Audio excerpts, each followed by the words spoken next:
আমি মানুষটা একটু অন্যরকম। খুব ছোট ছোট বিষয়ে অনেক হার্ট হই। আমি কি চাই, কেন চাই তা কাউকে বোঝাতে পারি না। কাছের মানুষদের ওপর অনেক বেশি প্রত্যাশা করে ফেলি।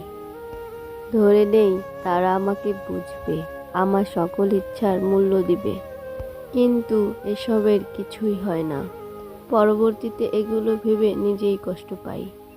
আর আফসোস করি কেন আজ এত আপন ভাবতে গেলাম। পর তো ভালোই ছিল।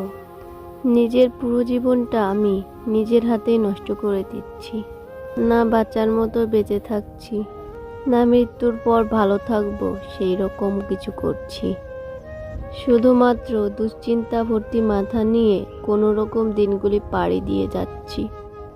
না ভবিষ্যৎ নিয়ে ভাবছি, না বর্তমান সময়ে ভালো আছি। অতীত নিয়ে তো আলাদাভাবে বলার অবকাশ নেই আমার কাছে। আমি নিজেই জানি না কি করছি বা কি করা উচিত আমার।